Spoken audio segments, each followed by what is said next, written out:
Do you remember the specific moments when you thought, I want to be an actor? Robert? Me? I'm first. You came from a military family, you said. It was strange because I was in school and I wasn't doing too well in school academically, and I come from a military background, and actually my parents kind of pushed me into acting, which is the reverse of what it was supposed to be. And they were the ones that thought maybe I could do it. And I tried it on an academic level in a small college in Illinois, and it kind of worked out, and they had a good thing. And then I went in the Army anyway, and then when I got out, I went to New York. So I want to thank my parents for that. But I guess we used to do skits around the house and stuff like that. My brothers were both professional singers, and it was a little shove by my parents that awakened a desire to be an actor, I think. Did you like the Army? No, I didn't like it, but I was in for 22 months. It would have been better for 6 months, you know. The only thing I liked about the Army was the marching. Why? The military, you know, the whole rhythm, you know, the marching. When 1,000 guys are there and they say, battalions, company, present arms.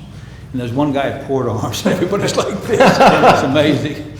But I didn't, but you know, I was drafted. I went in, you know, I wasn't in the Navy, which my father was, but you know, my mother had been an amateur actress, but that didn't have any bearing on it. It's just that it was an expedient thing to get me through school.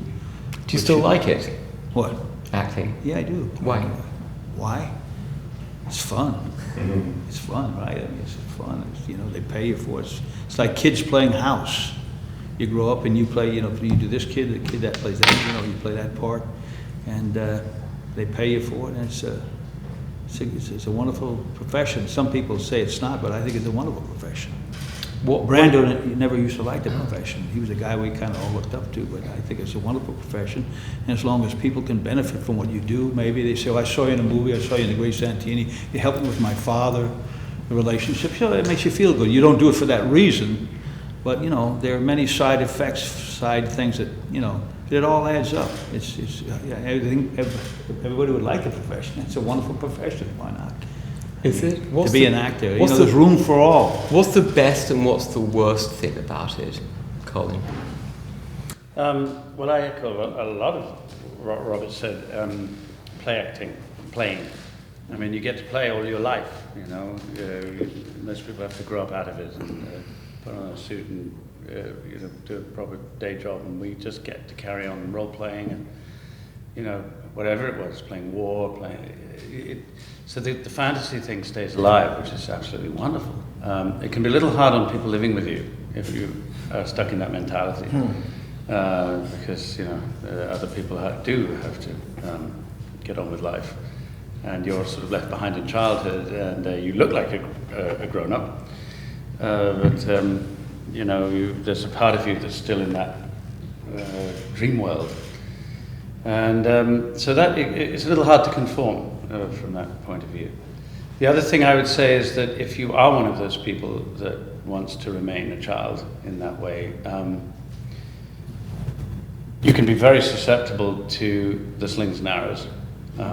You can just love the attention a little bit too much and get giddy when they love you and pat you on the back and just go weak at me.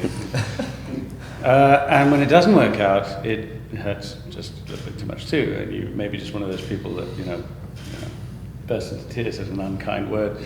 So the stakes are quite high, and so, you know, when the job is wonderful. I mean, I would spend my whole life probably just rehearsing with my friends. You know, it's putting it out there, I think, and is when the risk kicks in, and that can feel absolutely wonderful. It can feel really awful. So what's been the worst moment for you? Oh, there's so many of them. Yes, I mean, it can be one word in a review, or something somebody said, or somebody, you know, can just come up and shower you with wonderful words, and just the last thing they say as they walk away is, what? You liked everything except what? And that's the one thing that sticks in your mind. 99 wonderful things got said, and one thing is the thing you take to bed with you and keeps you awake at night. But no, I can't think of one particular awful moment. most of us who survive, and I think I'm beginning to be old enough to count myself among them, have strategies for that. For me, it's humor, really. I think whatever happens that you think is bad, it's the capacity to laugh it off. Gets you through it. I've never found any other way through the difficult parts of it. It's hard to explain this to people who don't do this, because it does seem it's a life full of perks and joy. What are you talking about? I mean, we're not in the salt mines, I do know that. We're not on the front line of some war or something. I mean, this isn't what a lot of people would even consider work. So I think, if you're lucky enough to get the work, and that's a huge... Have you had periods where you weren't lucky to get the work? Mm-hmm.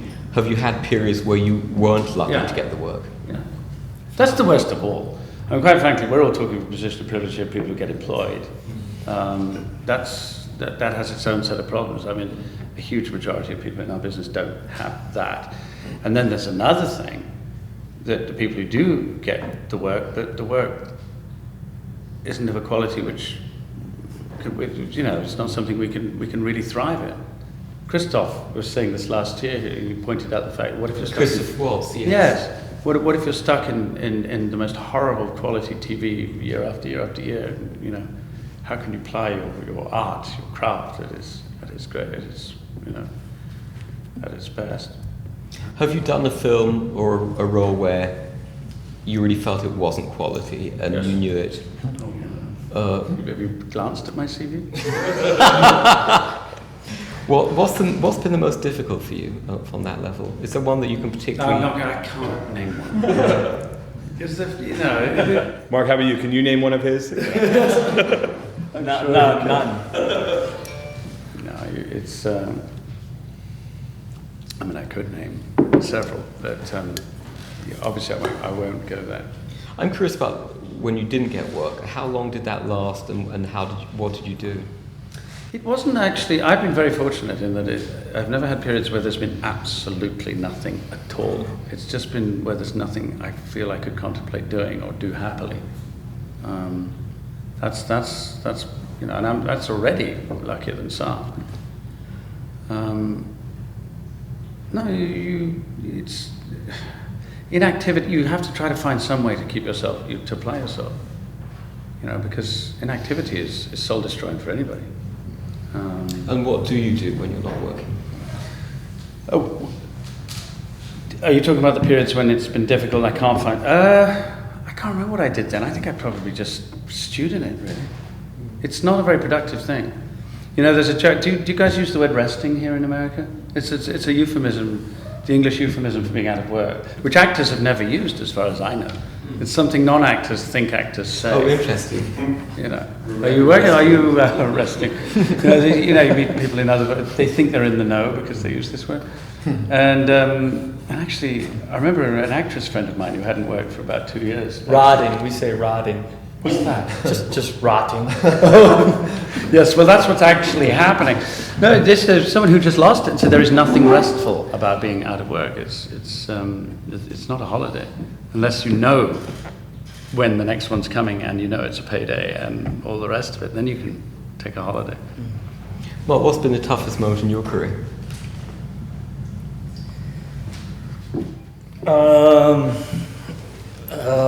Well, I spent a lot of time bartending before I ever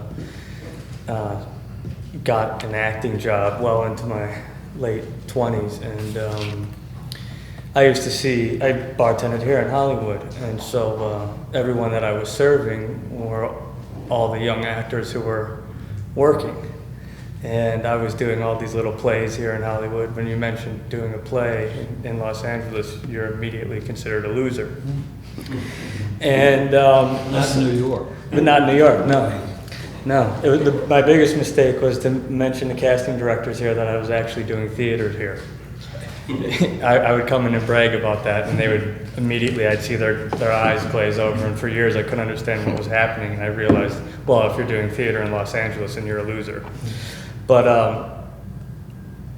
just seeing all these young guys out partying every night who are supposed to be acting the next day, and they were lousy tippers, and I was just like, where's my rumble fish? You know, where's I wanted to be them so badly, and I was so far on the outside of them, and that was rough. That was really when they were rough. making Rumblefish?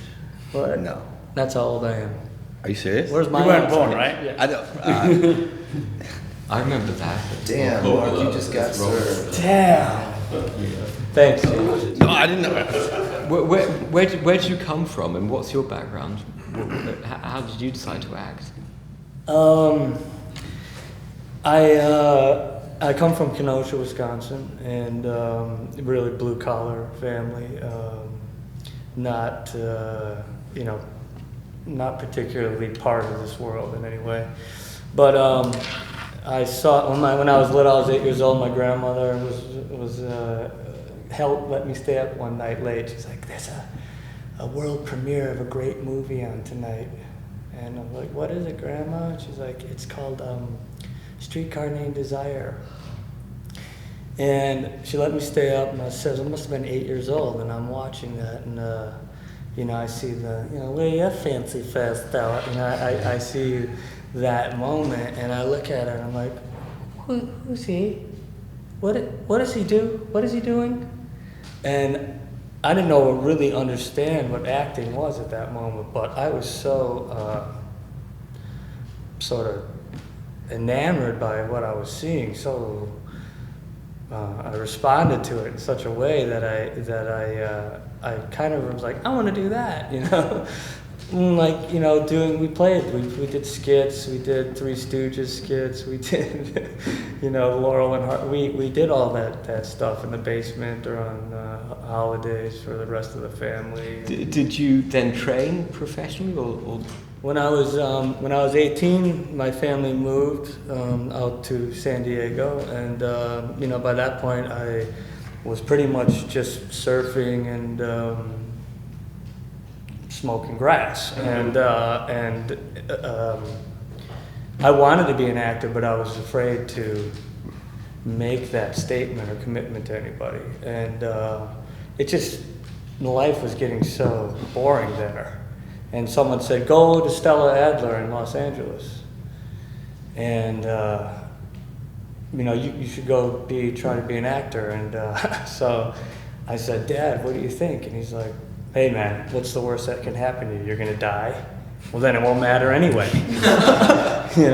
So I started taking the train up from San Diego every other day. We were really poor, so I would bus tables at night, and then the next day I'd have enough money to take the train up, catch a bus to Hollywood, study at the school.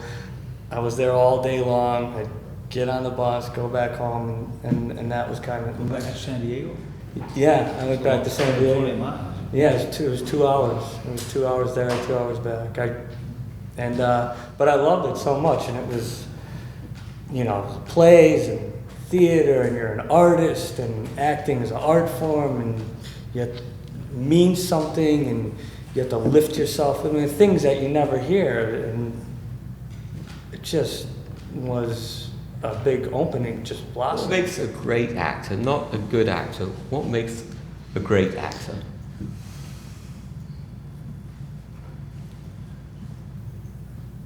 I wouldn't know. Robert, I mean, you are a great actor, and you work said with that. and you mentioned When actors Brando. talk about other actors, they always say he's a good actor. I never hear guys saying he's a great actor. When actors talk, he's a good actor, good actor. When you go on these talk shows, everybody's a great actor when they go on the talk. I don't care who it is. I would think a great actor would be Stark Young with a great commentary on Sarah Bernhardt compared to Eleanor Duse. They say Eleanor Duse came in the first act, saw her daughter she hadn't seen in years, and she blushed. As opposed to the third act when she bent over and picked up a handkerchief and her face turned red. So that, to me, that would be a great guide to try to do what Eleanor Duse did. Meaning what?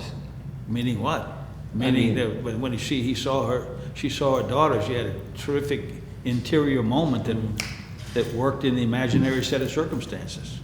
you know, and then, however you arrive at that is, that moment would be great acting, I would think, if you saw that, which, I don't read them usually, but I mean, and I don't necessarily put any faith in critics, but that critic saw that in her, Stark Young, at that time. And yet Sandy Meisner used to say, if crying means great acting, my Aunt Tilly could be another Eleanor. All the girls want to cry.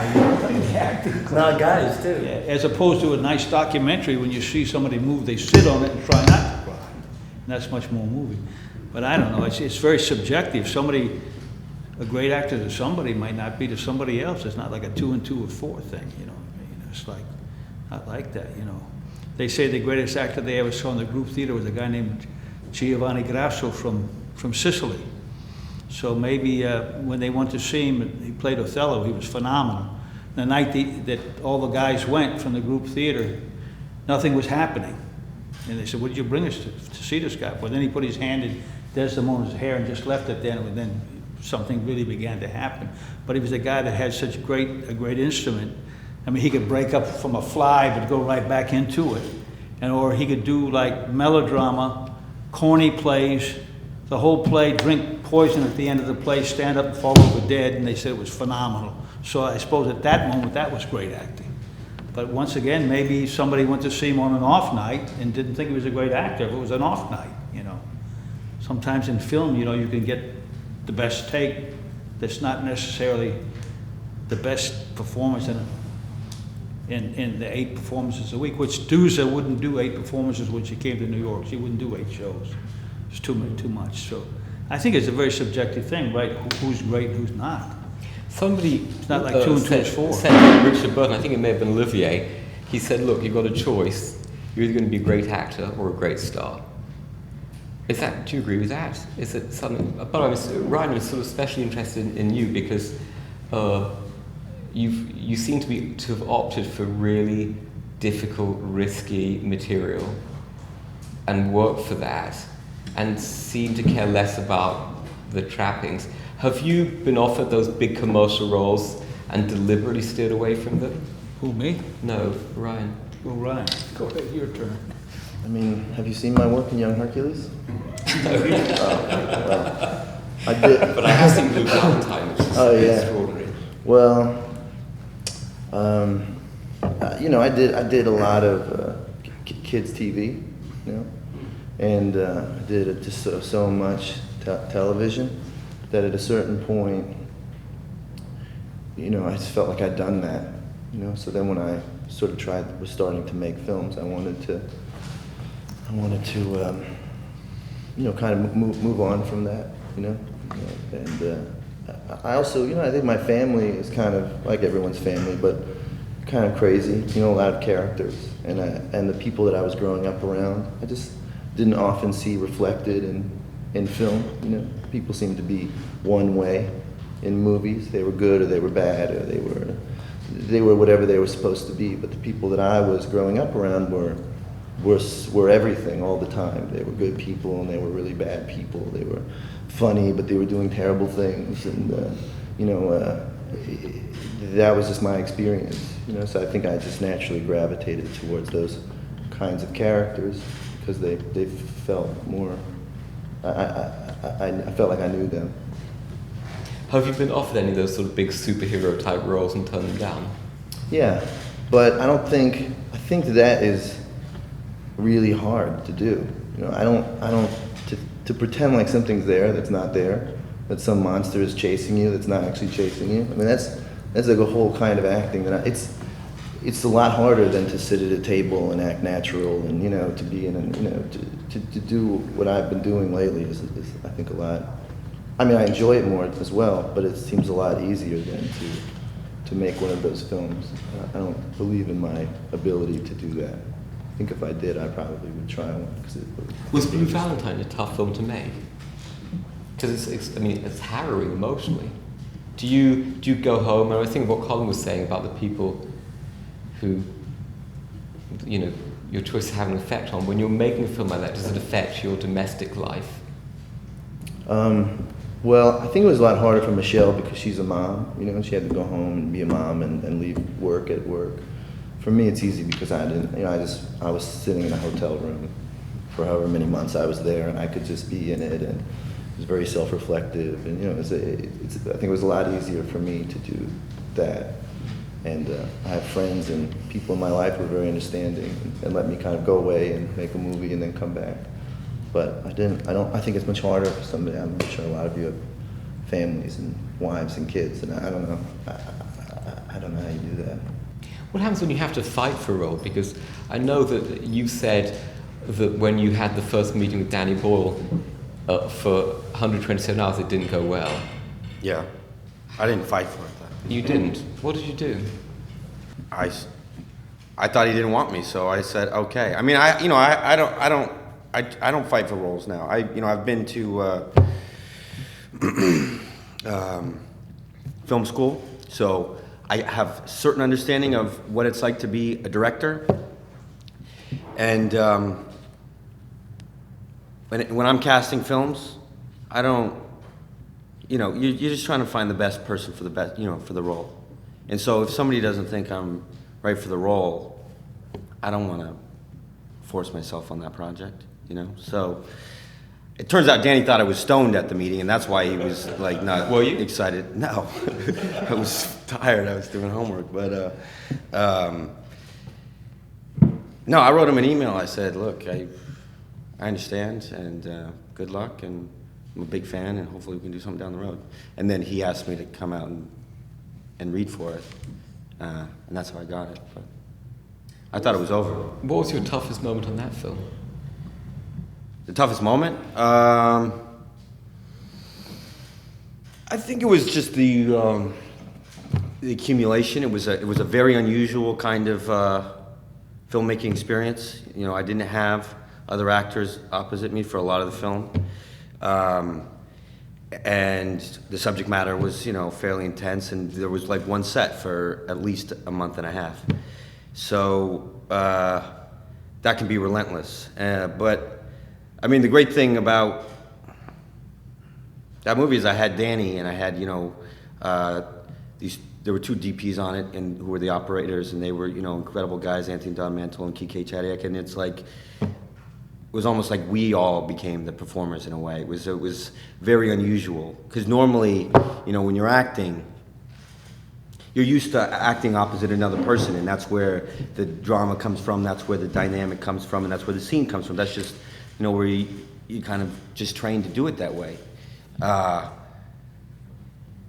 in this film, I didn't have that, and so suddenly, the focus isn't on another person, or, it's just on the activities in front of me, and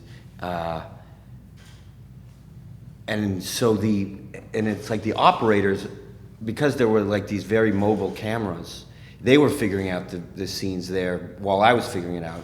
And Danny did this great thing where he'd let us do these takes that were 15, 20 minutes long sometimes. And so it's like we were both the performers. We were all kind of finding it together along the way. Did you meet Aaron Ralston before you did the film? How did that shape the role? Because I know that he was concerned about every precise detail being the same, and I know that was one of the issues between him and Danny. Oh, you have to turn left here, not right. You have to, yeah.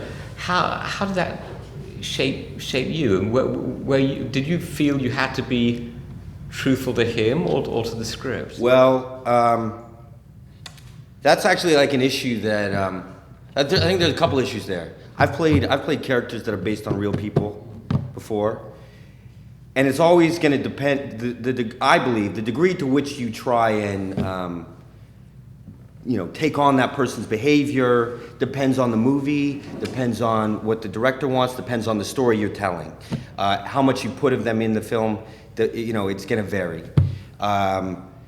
In Milk, I played a real guy, but there are things that in his life that we didn't put in the film, but the film's called Milk, it's not called Smith, so it's like you have to say, all right, this isn't his story, what's my part in this film? I'm only going to show this aspect of him because this is what's important to this film. If you play, James Dean, people are going to expect James Dean behavior. That's part of the requirement of that role. You gotta find that behavior. Aaron Ralston, you know, the most vital part of this film or telling his story is his experience, not every gesture that Aaron Ralston makes. That's not gonna, you know, and actually that wasn't even my decision. That was Danny's decision. And that's my other belief. That's the other issue is when I go into a movie, it's like I can only have one director. I can only have one master. So if I'm trying to please Danny and Aaron Ralston, I'm just gonna go insane. So I really let Danny filter, have all those discussions with Aaron, what's going in, what's not, and let him filter, you know, Aaron's. Now, what happens if you have a real disagreement with your director? Has that happened? And how do you handle it? What? If you have a real disagreement with your director, a real conflict over the role, I'm sure all of you have, how do you handle it? What's the biggest disagreement you have, Colin? Because you're smiling. The most likely. It's very uncomfortable. I mean, it's not because it's not you know, everyone's got a different attitude to conflict. Some people thrive on it, probably. Some people fear it, and some people are good at it. Those things aside, it's totally, I find it completely unhelpful to what you're trying to do. I love to have, to put myself in the hands of somebody, and as you were saying, I don't want to have my focus split. And I don't want to have my focus split either between what he wants and some complete other idea that I've got. Now, you know, if you have faith in this person, then you'll probably give your idea up to theirs. I mean, it's likely to be better, and that's actually exhilarating when that happens. What's awful? Can you give us an example? If you fundamentally don't trust the person that you've got there, if you think they're weak and that's shared with everyone else, and you just know you've got the wrong person in charge. And how often does that happen? I don't know, guys. It's not that unusual, really. I mean, I think I have been lucky. The number of rather brilliant directors I have worked with. But you can't entirely know how your personality is going to gel with. We're talking about real life characters, and I'm very keen to come to you about this, but George VI, what kind of research did you do? Did you meet people who knew him? Yes, I did, but it's a bit hard with kings, really. Yeah. I mean, it's, you know, I would say a lot of what James was saying is exactly what I would say here too. Though I didn't have George VI on the set, you know, telling me to look left or right, there was nevertheless pressure. He's not James Dean, actually, funnily enough, even though he was the King of England. Most of today's generation, it's not like playing Churchill, you know, where everybody's got a model that you have to conform to. So there was a lot more flexibility in terms of how I could reinvent him in some ways, now our image. And I was more interested in researching it for the information I could get about what he was going through than, you know, his body language or how he moved, you know, it's something I could imitate. You know, he had mannerisms. You know, there are recordings, there are visual recordings as well as audio, and there's a whole story in them. A weak R, a nervousness, a sense of wanting to, I think, to retreat into the shadows, a certain apologetic quality in it. Now, I didn't seek to try to act those things, but they told me something about him, which I could import into the story. And because I don't think he's that familiar, I had some freedom with that. But, you know, most of us here, if we were going to play a doctor, you would want to hang around with the doctor for a few days, and, or, you know, and even a soldier or whatever. And as I said, you know, kings don't tend to do that. You can't spend a week with a king, having him show you the ropes, and the flow of information out of the palace to the general public is non-existent. Absolutely nothing at all. They will not share anything. Really? No. You approached them? No, we didn't. I mean, there's no point. I think somebody on the film approached one of the private secretaries to one of the equerries to one of the members of the royal family, and they took an interest in what we were doing, but no, we didn't get direct contact. But there are people who specialize in the royal family and study them and watch them, and I'm not one of them. I knew nothing about this individual. I don't know anything about the royal family or their dealings at all. So it was very new to me, and but there were people who write books about them, and some of those people knew. I mean, Hugo Vickers was a fellow who's an expert who knew the Queen Mother very well, which is the part that Helena Bonham Carter plays, and he was able to give, discreetly personal. She would never have done that. No, she preferred marshmallows to chocolates. I don't know. There's just sort of little bits and pieces but it's all secondary. Was there any one thing that somebody said to you that proved pivotal to the role? The aha moment of, now I understand. I mean, I know that the diaries emerged late in the game. That was incredible. No, I mean, there wasn't one moment. No, it was we had to build it painstakingly, really.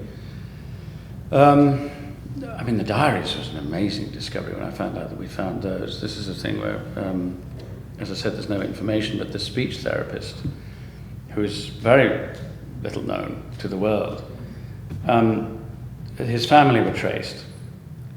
And I think they were actually found by just going through the telephone directory until somebody said, yes, that's our family. Going through every log and said, yes, and also we have all these diaries and letters and records, and if you were interested, it had been in the attic. So it was like finding the Dead Sea Scrolls, the stuff that was buried. And some of the dialogue in our film is taken from those diaries. I mean, they were gems. And we found out how much humour there was between these guys. And to David Seidler's, the writer's great credit, they fit it. I mean, he'd speculated correctly in a lot of ways. I mean, they weren't. He wasn't on the wrong track here. I mean, there's a line towards the end of the film where, after a long speech, he says, "You still stammered on the W," and George VI says, "Well, I had to throw in a few, so they knew it was me." We found that in the diary. Those words were exchanged by these two guys. And so, and everything that was written about George VI, it seemed to me, or not everything, but a lot of it was suggested that he was dull-witted, that he was the uncharismatic, the boring brother, the one who didn't really have any wit or humour or spark about him. And this stuff proves that completely wrong. He had a great irony about himself. He was not an earnest individual at all. So, I think with all of us, you hope there are going to be little trigger points that unlock something, and lots of little moments where you go, that's good. It's very rare that you're stuck and then a road to Damascus moment happens and your whole character is unlocked. That's never happened to me. One thing I just have a question for Jesse is, so you get the part, you're playing Mark Zuckerberg, it's probably not going to happen that you're going to sit down with him and get access to him or anyone at Facebook.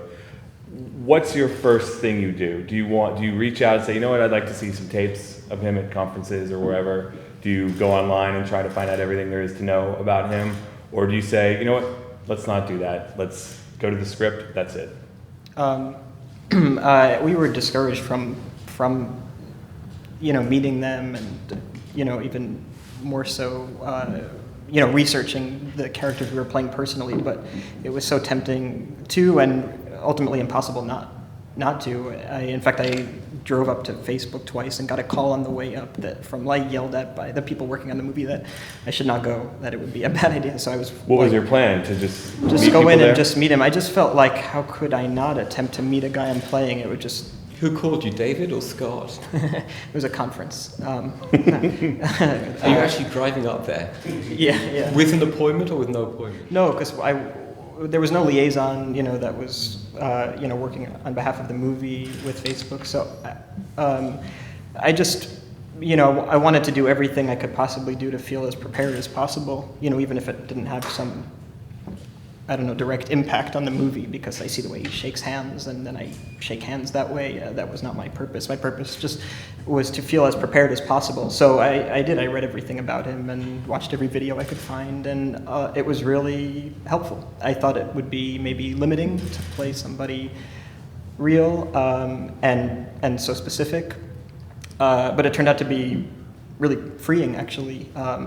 You'd watch a video and you'd see the kind of strange way unique way he licks his lips, and then figure out why is he licking his lips that way? Is he trying to avoid the question? Is he prolonging the point before he has to answer? And where could that work in this movie? Oh, and of course, this is exactly where that would happen. And then you lick your lips, and it has this kind of visceral reaction of, oh, right, I am trying to avoid this person's question, which is what he did, which is probably why the real person did it. And in a way, it was kind of like cheating. In a way, you'd find these videos, and maybe it would start as mimicry, but then it would have some kind of visceral response, and ultimately be very useful, and kind of take you in it further. One thing that Aaron Sorkin said on the Writers' Roundtable last week was that when he was writing the script, he said, he felt a responsibility because he knew that this was probably going to be the introduction of Mark Zuckerberg to the vast majority of people who would see the movie. Right. When you're working on the character, is there some sense of ethics or moral responsibility when you're putting it together to say, I have a responsibility to do this and not this, or is it just the best character and the best adherence to the script? Well, I guess I didn't feel the same ethical dilemma as him because I wasn't framing the way he's viewed. I was, in a way, defending him more than anybody else. I didn't judge his actions from a kind of an objective place. I looked at it subjectively. When I first read the script, because they had sent it to me for that role, I looked at it initially through his eyes, and I saw that everything he was doing was, justified. I don't know if it's, what I would do personally, but I understood in the context of the character and the situation, it's totally justified and rational. So I felt, I guess I didn't feel any kind of ethical dilemma because I felt more than anybody on the set, in some ways even more than Aaron because he's responsible for all of the characters. It was my job to defend this character. There are two very different versions about him. There's the Ben Mesrick book and the David Kirkpatrick book. Did you read both before shooting the film? No, the kind of Facebook approved book was not out while we were shooting. Oh. So I read the Ben Mesrick book, but it doesn't focus on my character, and when it does, it's not. It wasn't a character that seemed to be the character I was playing. It seemed to be the character through somebody else's eyes, and so I couldn't think of the character that way because it was the character through somebody else's eyes who had been hurt by him and who was not, an unbiased friend. What was the toughest part for you about playing the role? Was there one particularly difficult scene or moment? No, not like I can't think of a specific moment, but having worked on a movie with him, the director, does things a lot, which I loved. Occasionally I felt frustrated because I thought, we would do let's say 50 takes of a shot, and I felt 48 of them were just terrible and mortifying, and so I felt bad because I felt like I did a lot of bad stuff at the end of the day, but you also felt like you did two that maybe you wouldn't have done had you not been given 50 opportunities. But the difficult thing about the character is that he's oftentimes, and this is why I saw the movie once and it was so frustrating. I don't like to watch movies I've been in anyway, but which is not atypical at all. But this one was just so disturbing because the character has no kind of he doesn't convey his emotions easily to. The audience, I guess, but he doesn't convey anything to the other characters. He does this as a kind of in a self-defensive way, and so I guess the difficulty for me was kind of trying to suppress everything I had been taught to do as an actor, which is express yourself. And in fact, I always try to overcome the lack of expression that I innately possess. So for me to suppress what I've been kind of attempting to do for a while was a bit difficult, but it was the right thing for the role. And then as I kind of eased into it more, I found that, the reasons behind the kind of opaque stares and the reasons behind the kind of very terse answers, and then it felt kind of more interesting and rich to me. To say that 48 takes were bad and 2 were good, it's kind of hard. Are you always that hard on yourself? Yeah, I usually keep. I mean, I've been in like 2 movies. I'm embarrassed to say this in this room, but But I'm going to ask the other people. I usually keep like Fincher would do 50 takes regularly on each. Who's the director? David Fincher. Yeah. You don't want to work with him. No. It's an incredible experience. But are you always that critical of yourself? Yeah, usually more so. I mean, I did a movie 2 years ago. I kept like a. What's that? No, go ahead. What's that?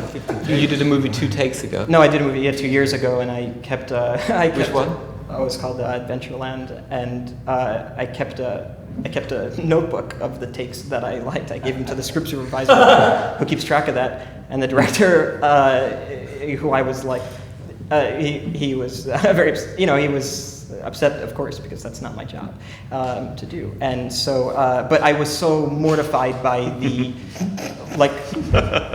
by what I was doing, and felt that there was only, so I would, after each scene, I would say that I was only good on this third one, only for this line though, so please cut out the rest of the Everyone's lines. laughing. Is that because you identify with this, or you're totally different? Mark, what about you? I have no idea. You that hard on yourself too? Well, I'm older now. You can't be that hard on yourself for that long, otherwise you just disappear and just grind yourself down. Now I just try to. I reserve judgment for my wife. And is she hard on you? Not as hard as me, but hard enough to keep me. Keep the mule. walking up I'm the curious mountain. because you work with so many directors, and you seem shocked that the director would do that many takes. Let me say, can I say one thing? please. To me, the great Stanley Kubrick Yeah. was an actor's enemy. Well, he did 100 takes. He was per an shot. actor's enemy. And I can point to movies that he's done, the worst performances I've ever seen in movies. Which And ones? yet, The Shining, what's the one about the Clockwork Orange? Terrible performances. Maybe it was great movies, but they're terrible performances. How does he know the difference between the first take and the 70th take?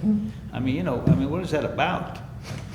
Well, Even Brando did 40 takes, 60 takes on that. I said, why would you do that? He said, well, the guy's supposed to do it. Brando did on which film? Yeah, with The Fugitive Kind, right?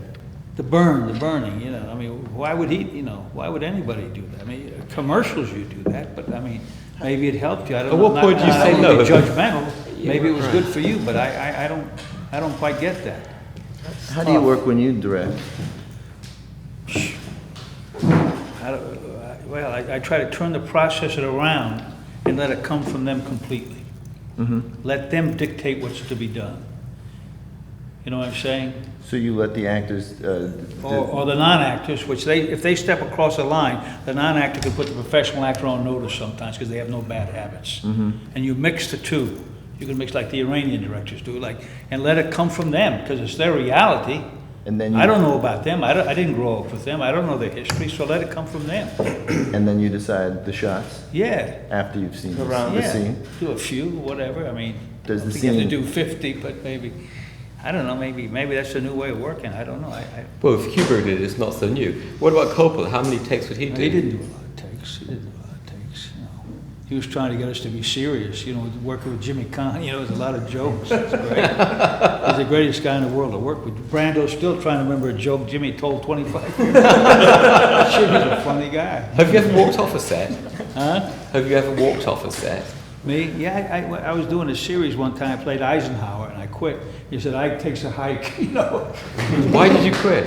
Well, then I went back, the guy had directed The Three Stooges, and that's what he did. It was a TV thing, So it's the comedy version of the Eisenhower. I don't know. I don't walk off of sets. I mean, I think everybody would agree sometimes if everything goes perfectly, that means nothing sometimes. If everything is perfect, sometimes conflict is good.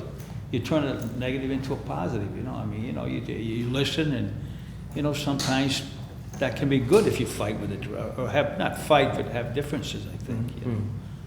But I mean, you know, I think you would fight with somebody if they wanted 50, 60, 70 takes. Ryan, what do you think of that? I've never had to do that. Yeah. Would you? I did a commercial once. I think, I guess my belief is, it's not a surprise, right, that David Fincher does that. I mean, that's what he does on every movie. So I think if you want to, and I think he makes great movies. So if you want to do a movie like that, you got to know, okay, that's what it's going to entail, and then that's what you do. Hitchcock, I think, was the same way. Like, he's got the shots, and actors are sort of like props, or I don't know, or maybe not. I heard a different story about maybe it wasn't so that way, but if like you want to do a Hitchcock movie, you want to make a movie like that, this is how it's done, and you go in knowing that. I was just part of it. I wouldn't want to. I wouldn't do a David Fincher movie knowing that and say, "Hey, Dave, I'm going to be doing 5 takes." You know what it's going to Movies be. always been like that, David? Yes. He's famous for that. How about when he did like 7 and things Yeah. like that? I assume. By the way, no, you got good results from it. It was a Yeah. good performance. You eventually you start, you know how the first few, and you hit your stride, and then all of a sudden he's walking towards you. You're on take 25 and he's walking towards you, and you're thinking to yourself, oh my God, I hope he's coming over here to fire me. And then he walks by you and he walks by you and he takes the extra behind you and he goes like this. Just a couple inches there. Okay, let's go again. And you realize, oh, this guy's not, he's thinking of a whole frame. He's got, I'm just happen to be 20% of that frame, which doesn't feel so good all the time, but eventually you get good again. You get crappy and then you get good again. I did a thing one time when the scene worked so well that I could have done it all day long, but from the 2 actors' point of view. But after 6 or 7 takes, they had it. But I could have gone on for 20 takes because it's like a play. It fit. You could reproduce it and it was still spontaneous. There was a lot But of it was that. from the actor's point of view that let's keep doing it. Well, he shoots a lot very wide 2-shot stuff. Yeah. He doesn't like to do a lot of coverage. So that was the way we were working. So you had it was a play. You have 6 pages of scenes that he would love to play in a 2-shot and really see actors in space, And so it was like doing play rehearsal. You do 30 rehearsals and finally you're like in the zone together at the Well, same time. sometimes the first thing you get in a reading or something, if you capture that, then why go on? That's all I'm saying. I hear Take 1, you. take 2, take 2. I hear you. I turned down a part in 7. Maybe it's a reason I did. Subconsciously. But sometimes the vision doesn't match up between director and star. I was thinking of sometimes the vision doesn't match up between director and star. I was thinking of Lovely Bones because you were going to do that one and then it didn't happen. Ixnay on the Ugly Bones way. But was that something like that where it's the kind of visions aren't the same, or Yeah, just not the same. But it's great if you can work that out beforehand, so you don't go making each other miserable on the movie. Why was the vision not the same? I'm sorry. Why was it not the same? We just had wildly different ideas of what the film should be and what and I'm just an actor. It's not my business. It's the director's movie. But if you can't get on board with that vision, then you're going to be secretly sort of sabotaging it, and I don't want to be that. How did that come out in the conversation? Did you say something to Peter, or did he say it to you, and at what stage? I was 150 pounds when he hired me, and I showed up on set 210 pounds. And we had a different idea of how the character should look, And I really believed he should be 210 pounds. I mean, I was melting Haagen-Dazs and drinking it when I was thirsty, And I really believed in it. I was excited about it. And I showed up and they said, "You look terrible." And I said, "I know. Isn't that great?" "No, it's not. Hit the treadmill." And we just had then what it really was just a sign of much deeper things, But the way I saw the character versus the way that Peter saw the character, and we just, it was late in the game. We didn't talk very much in the pre-production process, which I think was the problem, Just sort of, it was a huge movie, and there were so many things to deal with that he couldn't deal with the actors individually, and I just showed up on set and I'd gotten it wrong. I mean, clearly. But Did you? And then I was fat and unemployed. Did you hit did you hit the treadmill when he asked? Did you hit the treadmill? When I he mean, asked yeah, you? after the movie, it didn't work out. I had to hit But I mean, when he asked you, did you say, "Okay, I will hit the treadmill," or did you say, "You know, this just isn't working out"? I'm sorry? When he said to you, "Did hit the treadmill," did you do that, or did you say, "You know, Peter"? Well, it didn't ever become about the weight, because the weight was just indicative of a deeper misunderstanding about the character, and you know, thank God that it happened, because we would have, you know, would have just, you know, would have been an awful environment for everyone to work in, being that opposed, you know. So it ended up being a good thing. It was like the canary in the coal mine. I'm curious about the guys who got into the business kind of at a young age, and how much what the business is like. I'm talking creatively and the sort of business side of Hollywood, how it's either matched or been different from what your expectations were when you got into it. Well, you got in young. Yeah, I did I started doing, you know, just children's theater when I was 8 years old, and then when I was old enough to go into New York City, we lived an hour outside of New York City, I started doing theater in New York when I was like 14. I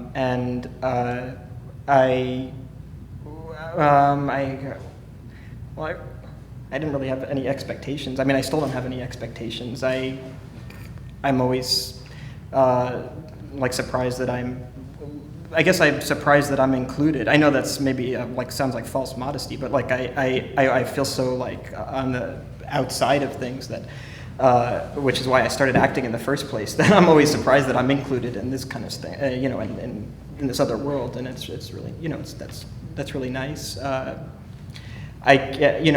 did a movie that I didn't want to do early on when I was 20, and I gave the script to my father. You know, it was he's a college teacher, so he doesn't understand the movie business, you know. And I said, everybody's telling me to do this, and he said, well, you absolutely shouldn't do this. And then my agent called him and told him, you don't understand the way the business works. Because I said, can you call my father, because he thinks I shouldn't do this movie, and I didn't know what to do.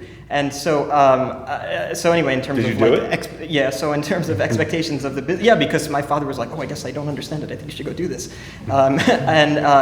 So I have but of course he's right, of course, because the only thing you have that's right is whatever you feel about something. You know, all those other things. It might be, for example, it might be really exciting to somebody else, and they wouldn't have to, you know, get their father's validation of the horror movie script. So in that way, I've developed, almost reluctantly, kind of a bit of a savviness about, you know, trusting whatever you feel as being as valid as whatever, you know, somebody who, has another job feels. By the way, was your father right, or was he wrong looking back? No, he's absolutely right, because, of course he's right. Yeah. I mean, the agent's right too, but not for me, I suppose. Is there anything you're particularly proud of? Is there any one moment you look back on you think, you know what, I'm astonishingly proud of that? And is there also anything you particularly regret? Sometimes I think, I studied English literature, and sometimes I think, now that it's so many years later, that it all boils down to a handful of quotes that I happen to remember that keep coming back and back and back. And some of my favorite films, it's 3 or 4 moments, and I think, well, if I were the director of those films and I'd made those 3 or 4 moments, that would be enough to justify my entire life. So is there one moment you feel like that about, and is there one that you feel the opposite about? Robert, what about you? What's the question again, man? Is there one moment looking back, one extraordinary moment that you feel exceptionally proud of in your career? One performance, one scene? Well, I think I've done so many, I have to think about it. I guess you think of what's your favorite part, and I guess the 2 most successful things I did were American Buffalo on Broadway, and then the miniseries Lonesome Dove. But I was fortunate enough to be in the two top things in America in the last part of the 20th century, Godfather 1 and 2 and Lonesome Dove. But The Godfather was better directed. The overall arc of Lonesome Dove carried it because it was a great book. But I would say those two things, and within there I had some good moments, I thought. You know, when we hung Jake Spoon, I had a good moment. It just happened when we hung him. We hung our best friend for stealing horses. I had a good moment then. You know, I think actors, when they say, what is that guy, a good actor, they say, yeah, well, he had good moments. That's the one thing they say. He has good moments when they talk about other actors, you know. When they talk about directors, he's a good director, does he leave you alone? I'm serious. I gotta say, you know, like 70 takes here, it leaves you alone. But I would have to say those are I had some. And I recently looked at a thing I did way back on television, because television is all action and cut anyway. Why not do television? Some people won't do television. I played Joseph Stalin, and I think that I hadn't seen it in 20 years, but the closing scene with my daughter, I about as good as I can do. You know, and I think Nikita Mikhailkov's father, who was Stalin's personal poet, and wrote the national anthem. He worked with Stalin 8 times. He said you did a good job. So that's the best review I've ever gotten. You got that from Mikhailkov himself, did you? We got it from the director who talked with the father. Who's Ivan the director? Passer. Oh, right, of course. Yes, Ivan Passer talked with the father. Really? But to show you, you know, when you go to get ready to do a film, when we got over there, you think HBO would have told us that the man was still alive. I never knew the man was still alive that knew Stalin till we'd finished. Huh. So, you know, you don't get full cooperation very often, sometimes from people. But, you know, I had good moments in different things, but I would say that moment I had in Lonesome Dove that just happened was probably as good as I've had. Colin, what about you? I find the business of to find single moments very difficult. I can't do it really. Sometimes something might just hit you out of the blue, but no, I can't boil it down. I've been thinking about this because there was that film, I don't know if any of you saw, there's a Japanese film called Afterlife. Did you see it? Mm-hmm. Which I wasn't overwhelmed by the film, but it has an extraordinary idea, which is this idea that you, as you go to the next life, you're allowed to take one memory with you. And what will it be? So, I guess let's. I've been in purgatory for a while. Though, Yeah. One memory of your work, one thing in your work. I'm always changing my mind. I can't think. Is it a romantic memory or sexual memory? One thing you're really. It's a highlight for you. What? I mean, again, it every time you look at if you presume you can remember anything,